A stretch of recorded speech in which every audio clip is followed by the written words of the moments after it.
नमस्कार, मी लाघवी ओम सावंत बुलेटिन मध्ये आपलं स्वागत करते। सुरुवातीला बातमी घोषणाबाजीची।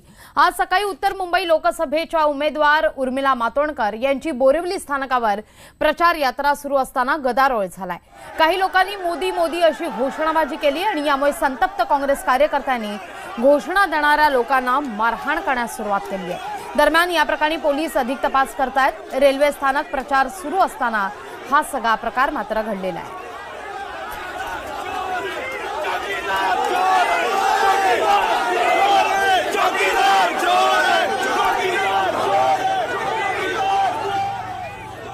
मोदी मोदी अशा घोषणाबाजी झाल्यानंतर मात्र काँग्रेस कार्यकर्त्यांकडून सुद्धा चौकीदार चोरचा नारा लावला गेला आणि त्यानंतर मात्र काही काळ तणावपूर्ण असं वातावरण बोरिवली स्थानकाबाहेर असल्याचं पाहायला मिळत होतं।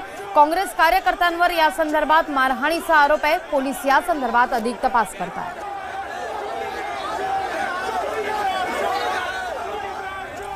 यानंतर बातमी अब्दुल सत्तार यांच्या संदर्भातली आहे, कारण काँग्रेसचे बंडखोर आमदार अब्दुल सत्तार यांनी आता हर्षवर्धन जाधव यांना पाठिंबा देण्याचा ठरवलाय। हर्षवर्धन जाधव हे भाजपा प्रदेशाध्यक्ष रावसाहेब दानवे यांचे जावई आहेत आणि ते औरंगाबाद लोकसभा मतदारसंघातून अपक्ष म्हणून निवडणुकीच्या रिंगणात आहेत। काँग्रेसकडून उमेदवारी न मिळाल्यानं नाराज सत्तारांनी बंडाचा झेंडा उभारत थेट जाधवांनाच आता पाठिंबा दिलाय। यावेळी त्यांनी पृथ्वीराज चव्हाणांवर जोरदार टीका सुद्धा केली आहे।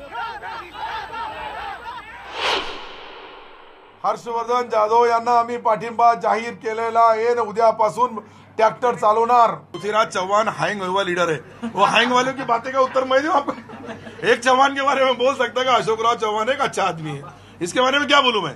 ये चौहान का नक्कल का संबंध रहता तो हमारी 2014 में पराभव होता, हमारी सरकार जाती है, इतने बुरे हाल कांग्रेस के होते हैं। ये पृथ्वीराज बाबा जिम्मेदार है उसका।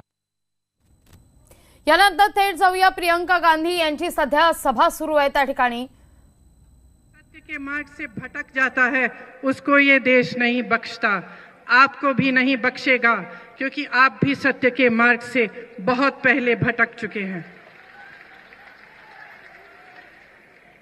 चुनाव का समय है। अध्यक्ष जी आपको ये बताएंगे हमारी योजनाओं के बारे में जो हमारे घोषणा पत्र में है। एक न्याय की योजना जिससे 72,000 रुपए हर गरीब तक पहुंचेंगे और इसमें जो भावना है वो भावना है कि जब ये सरकार 317,000 करोड़ रुपए उद्योगपतियों को दे सकती है तो क्या इस देश के गरीबों को 72,000 रुपए सालाना नहीं मिल सकता? ऐसी योजनाएं तमाम उस घोषणा पत्र में हैं जिससे आपको स्वास्थ्य सरकारी अस्पतालों में मुफ्त मिलेगा, जिससे स्वास्थ्य नहीं मतलब स्वास्थ्य की जांच और स्वास्थ्य का इलाज मुफ्त मिलेगा। स्वास्थ्य भी मिल जाए तो अच्छा है। और ऐसी योजना जिससे 12वीं कक्षा तक सरकारी पाठशालाओं में मुफ्त शिक्षा मिलेगी। ये योजनाएं हैं जिसके बारे में देश के सामने चुनाव के समय प्रचार होना चाहिए। तो आप बहुत जागरूक हैं, आप इन बातों को समझिए और ये समझिए कि कांग्रेस पार्टी ने हमेशा आपके हित में काम किया है, हमेशा इस देश के लोकतंत्र को बचाया है, उसको आगे बढ़ाया है और इस जनता का ये एहसान माना है कि आपने हमें सेवा करने का मौका दिया। आप सबको बहुत बहुत धन्यवाद। आप इतनी धूप में खड़े हैं।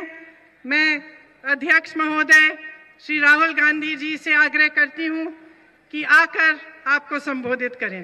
धन्यवाद।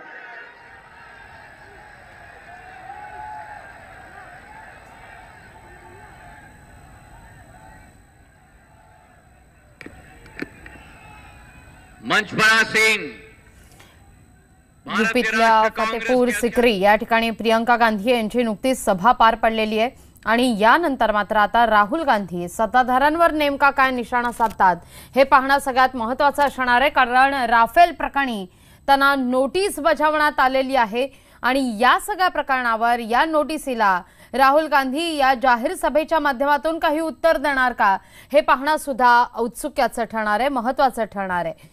प्रियंका गांधी यांनी आताच प्रचार सभा घेत काँग्रेसच्या कामांचा आणि एकूणच जाहीरनाम्यात असलेल्या विशिष्ट मुद्द्यांचा देखील उल्लेख केला आहे।